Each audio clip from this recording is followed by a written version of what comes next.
With a lot of work, me and Rick have put together the 110 Screaming Eagle engine. I reckon we've done a really good job. There's still a lot of work to do. Dad said it'll be ready for Christmas. I don't think so. This is the Tailbank Garage.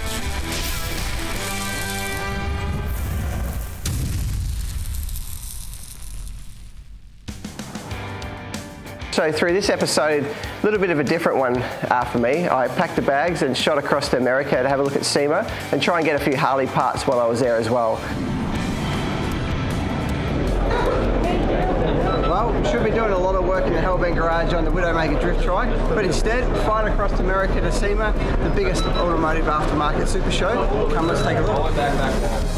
To see SEMA in all its glory over those days was really special because we love cars and engines and bits and pieces, and that place is just full of it. I mean, we walked up and down aisles of displays for 4 days straight and still probably didn't see all of it. Now look at this for a little bit of motivation for the Widowmaker drift trike. Look at that for a front wheel.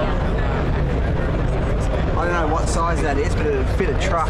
The other thing I love about this is have a look at this beautiful little Trask turbocharger. I think it's a Garrett made by Trask and Phoenix. Little valve at the back, beautiful pipes. Now that is going to give it some serious power. I don't know what you think, but I wouldn't mind seeing a turbo on our thing as well. One of the highlights from SEMA was definitely jumping in the drift car alongside drifting champion Tanner Foust.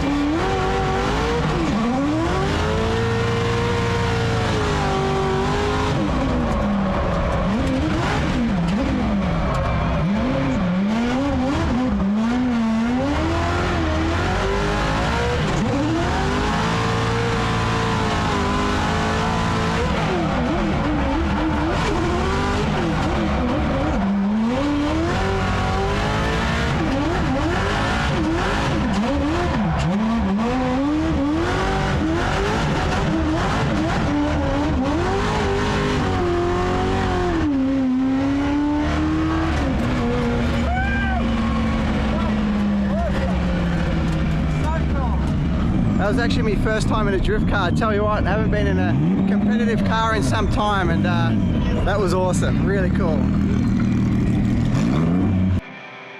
From there we went to Phoenix to watch the NASCAR final, which was really cool. We had a motorhome and camped up with the rest of the hundreds of thousands of people that joined those events. It was a little bit like Bathurst, but 10 times as big. I've known Nathan for 20 years. We've been on a lot of different trips together. We've raced together at Bathurst. We finished 4th together in 2002. So we've been on a lot of different trips. We've been to America together and all over the place. So we're pretty familiar with how each other travels. I think on this trip he was probably a bit frustrated by the end with how I dragged him from pillar to post and rushed him across America and then flew home.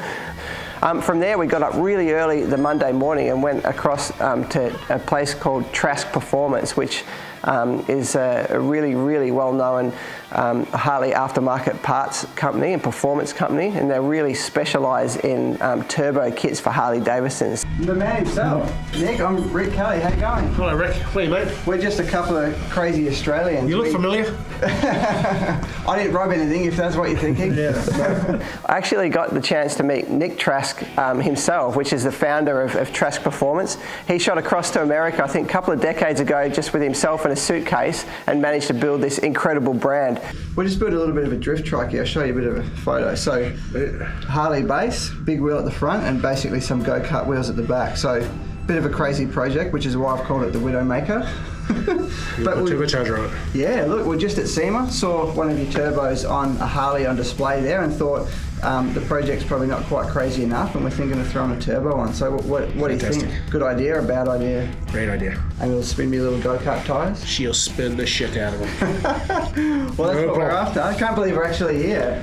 No, I'm glad you guys stopped by, man. You guys racing your supercars in Bathurst. I grew up in New Zealand, so you know, we used to stay hanging around TV and watch the 24-hour race. And your drive is a real problem for us. Every time you send a driver from New Zealand to Australia, they kick our bum. Yeah, kick you in the ass. Yeah, well, they got no brains. Is that what the problem is? That's the problem.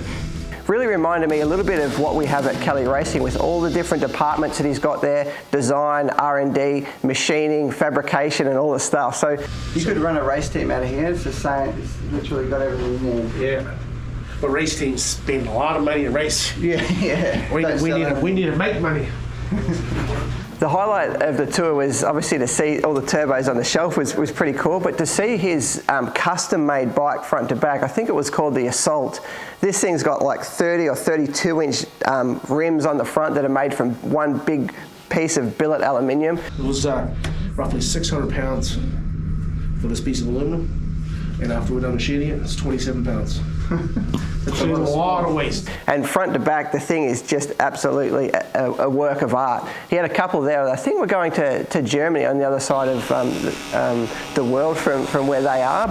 Really appreciate that. That's really cool to see everything that you do here. And I think that we probably do need a turbo kit on the Widowmaker. It's crazy enough, but we need it to be mental. So we've got the gear. Yeah. Put a Trask turbo on it. Make it that much more extreme, right? As long as you ride it, because it's getting a bit out of control now. We'll flog the piss out of it. I might run out of talent though. Might run out of talent to drive down the track, but no, you're the crazy one. You can ride it.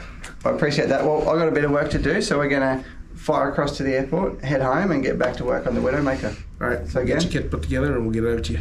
Really appreciate it. Thanks, Can't man. wait. Thanks a lot. It's good to meet you guys. Did you miss Dad when he went to America? Yes, I did a lot. He got me 2 pairs of $200 Jordans, 2 posters signed by some girls from Traxxas, 2 posters. So they personalised posters? Yes, definitely personalised. Why do you think Daddy got your name on them and not his? Because he's too embarrassed to get a hot chick's name on a poster with his name on it. When are you going to mount this axle onto the frame? Well, hopefully today. I had to buy, actually I didn't buy anything.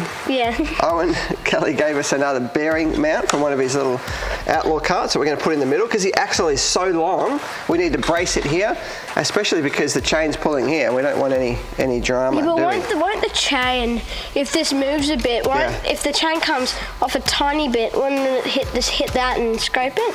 That's a really good question. It will, and I've had a lot of trouble here. In fact, if we have a look at the alignment from the sprocket that I've put on the gearbox up here, this was the original sprocket I was hoping to run. So if you put that on, it would interfere with this bar that some silly person has welded on there. And that's been welded on there because we've used the back end frame of the motorbike. And if I do this, see? Suspension, yep. Same as the bike. But that's suspension. So the alignment's a real issue here, and it's just because of the way the frame's built, and I haven't made it come out and around. So if we tried to run this 33 tooth sprocket, it would interfere with the bar. I reckon you can't move it that way because of this. That's right. And I don't think you can move it over here. We can't move it anyway because the sprocket in here that's bolted to the gearbox is in a set position. Yep. You can buy different offsets, but ideally we don't want to take all that apart and do it again. So what I've done here is got Owen Kelly, no relation, to give me this little tiny sprocket. And now if we put the chain on there, it should clear that bar. And I haven't welded this on yet because I'm trying to work out the alignment. If we go any further back, it's gonna... He's not related in our family, it's just a coincidence. That's right, he's gonna hit the bar. So I'm trying to go forward. I'm trying to go forward as much as we can. However, we can't go any further forward because this little box I made, the bearing carrier is gonna hit that box. So that's why we're doing that. So another little issue I had is I made this seat mount here, and that was going to get welded up on the top to hold our new seat because obviously we've cut the motorbike frame away. And I thought I better not leave that lying around because I ended up cutting it up and using it for another bracket. So I wrote seat mount on it and then put it on the bench. And you know what happened? What? I then picked it up and went, oh, that'll be handy for a little bracket. And I cut it and made a nice little bracket over here. And then realised that now it doesn't reach anymore. Where's the bracket? And that was the last bit of flat that I've got. So I found this piece of scrap at Kelly Racing and I've made it go round like this, which looks sort of pretty cool. But don't tell anyone. So I've been looking forward to get the SIG weld in action on the Widowmaker for some time. All the pulling apart and cleaning and putting back together is fun to an extent, but actually cutting the frame up and making the back of it into a trike and a drift trike is something that I've been pretty excited about. So that's why you use a welding mask, because when I was young, I didn't one day when I made that sidecar that you and I go on, and I got arc eye. You know what that is? What? It actually burns your eyes, and I woke up in the middle of the night in so much pain. Had to go to the hospital. What'd they have to do? Took my eyes out and gave me new ones. Serious? No, I'm not serious. What'd they do? Gave you some drops? Yeah, but you just got to wait for it to heal. It was really horrendous. And my eyes puffed up, really puffy, and then the fluid then dripped down into my face, and I looked like a scary person, more so than normal. All that's a true story. This is getting me itchy. But you know the positive was? What? I had a sidecar to ride to school. I took a day off school to do that. Papa come home with some steel and dumped it on the ground.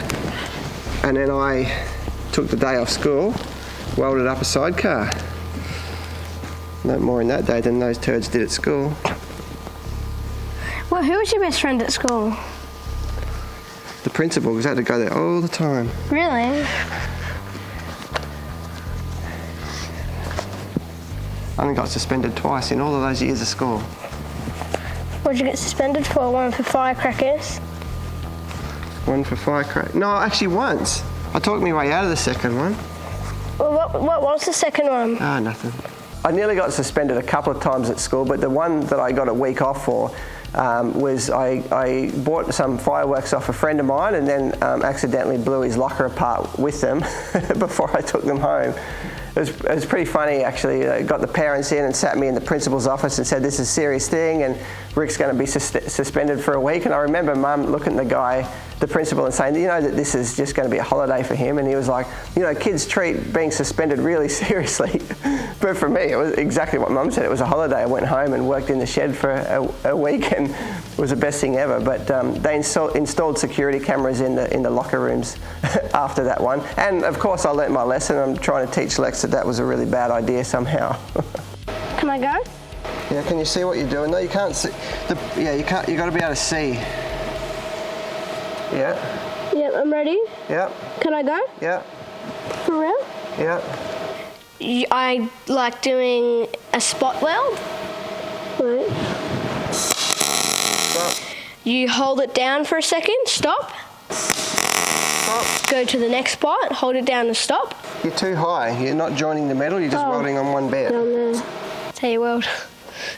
The key to welding is actually seeing what you're doing. That last weld was really nice. Actually, so when we stand back and look at the bike, he can walk up to it and go, you know, I welded that together, I built this, I helped Dad with this, that and the other, and welding is a pretty cool thing for an 8-year-old to be able to do. Here's the seat mount, right? So you've welded on the brackets for me. They're still a little bit hot. And then I've made this bracket for the seat. See that? You like it? Won't that hurt your nuts? No. Those two brackets you just welded, I'm going to drill a hole through those and put a nut cert in the bottom of this seat, 2 of them. And that will hold the seat exactly where it is. So go ahead and don't touch the axle so that it's loose, but go ahead and jump on the seat. A drift trike needs lots of steering lock.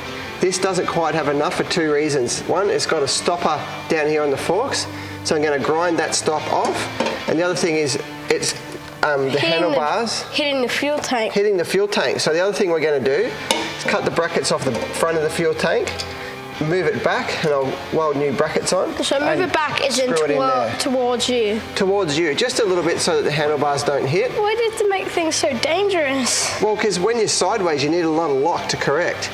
And that's not enough, and you'll just keep spinning out. So those changes I'm going to make are going to give us enough lock. And then I'll show you one other cool thing that we're going to do. So I've got a separate little brake master cylinder. We're going to mount down here. And then I found this piece of aluminium in the bin at Cali Racing. So we're going to put this here, right? I'm going to get another clutch lever and put it on here, and that's going to be a clutch and handbrake. Grab hold of it, it's in a good spot there. Reef it backwards. Is that for pulling? Yeah. How's that? For drifting? Yeah. What do you reckon?